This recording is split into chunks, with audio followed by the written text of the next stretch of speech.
Samantala, ilang aktibidad ang naitala ng FIVOC sa Bulkang Canlaon na senyales umano ng pagsabog o magmatic eruption. Dahil dito agad ipinag-utos ng Canlaon LGU ang mandatory evacuation para sa mga nakatira sa 4 kilometers na permanent danger zone.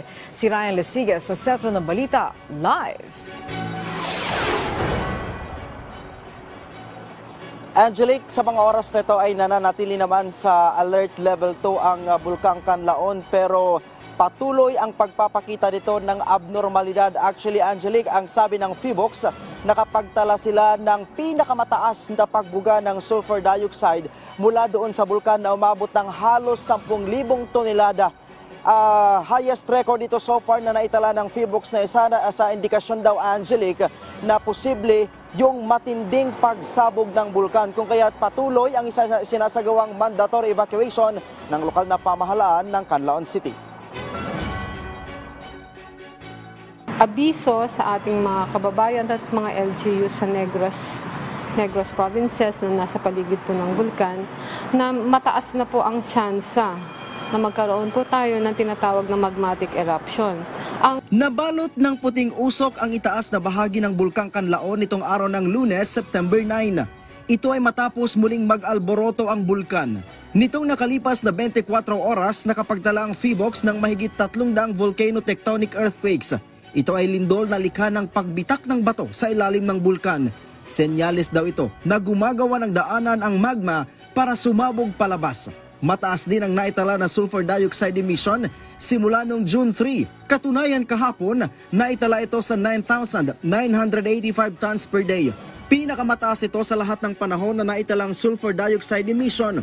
Ang mga kilos na ipinapakita ng Bulkang Canlaon ay nagpapakita daw ng pagsabog o ang magmatic eruption. Ngayon lamang po tayo nagkaroon ng ganitong uri ng unrest, no, o pagbubugnot ng bulkan na maaring o mataas ang tsansa na mauwi sa isang magmatic eruption. Paliwanag ng Chief Volcano Monitoring and Eruption Prediction Division na si Maria Antonia Bornas na kung ikukumpara daw sa ibang klase ng pagsabog, ito ay mas mapanganib at nakamamatay.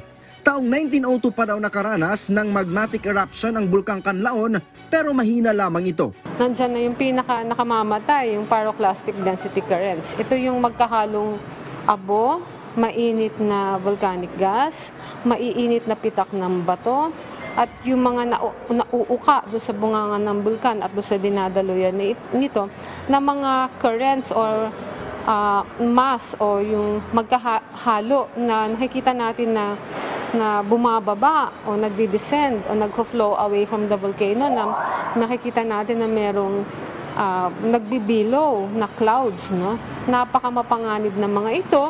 Ito ay ubod ng bilis, hindi kayang takbuhan. Ang lokal na pamahalaan ng Canlaon City, ipinag-utos na ang preemptive evacuation sa mga nakatira sa 4 kilometers permanent danger zone. Ang DSWD nakatutok na sa nagpapatuloy na preemptive evacuation sa Canlaon City. Sa ngayon ay meron ng 88 pamilya o nasa 248 individual ang lumikas at kasalukuyang nasa 3 magkakahiwalay na evacuation centers. Sa Barangay Masulog, 65 pamilya o nasa 204 katao ang nag-evacuate sa Masulog High School. Sa Barangay Malaiba, 10 pamilya naman o 31 individual ang pansamantalang nanunuluyan sa Malaiba Elementary School, habang 3 pamilya naman o 13 katao mula sa Barangay Pula ang nasa Pula Elementary School. Mabilis na kumikilos ang Quick Reaction Team sa Negros Island matapos ang magkakasunod na pagbuga ng usok sa Mount Canlaon.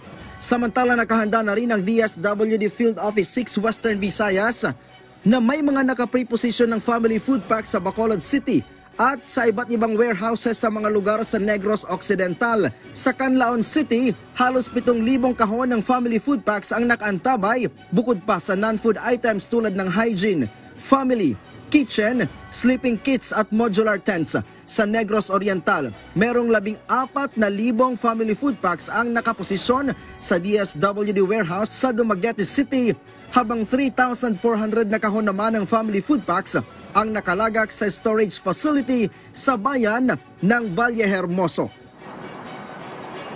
Angelique, sa mga oras na to, batay sa monitoring na isinasagawa ng PHIVOLCS, wala pa naman silang namamataan na ashfall sa kahit mga aling bahagi na mga lugar o lungsod na malapit sa paanan ng Bulkang Kanlaon. Isa rin sa binabantayan ngayon, Angelique, ng PHIVOLCS ay yung mga pag-ulan na posibleng dalhin ng paparating na sama ng panahon dahil nandun daw yung posibilidad Angelique, na lumikha ito ng lahar flow tulad nung nangyari noong sumabog ang Bulkang Kanlaon noong June 3. Ang sabi ng PHIVOLCS, sa oras na magkaroon ng lahar flow ay maaaring i-extend pa nila sa 6-kilometer extended danger zone yung papalikasin na mga pamilya. Paalala ng PHIVOLCS ngayon, iwasan ang magpakalat ng fake news. Angelique. Okay, so nabanggit mo, Ryan, 6 kilometers yung danger zone, i-expand to 6 kung sakaling magkaroon ng lahar flow. Pero kapag sumabog at nabanggit nung yung nakausap kanina na merong ash at merong mga volcanic gas at maiinit na bato na ibubuga ang bulkang ito, safe na ba ang 4-kilometer danger zone o dapat din i-expand pa yan?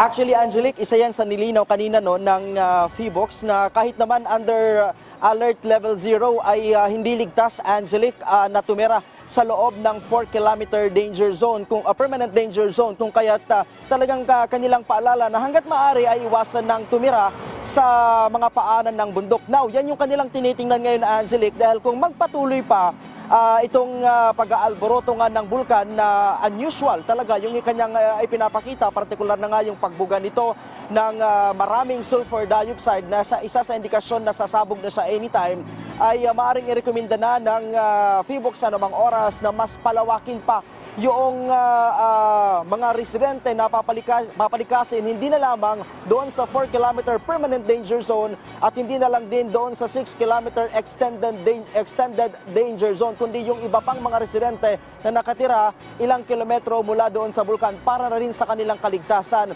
Yun na patuloy daw yung kanilang pakikipag-ugnayan ngayon sa mga lokal na pamahalaan na malapit doon sa Bulkang Kanlaon. Ang DSWD, Angelique, tiniyak din na nakahanda yung kanilang mga tulong na ibibigay doon sa libo-libong maaring maapektuhang pamilya. Angelique. Alright, maraming salamat, Ryan Lesiges.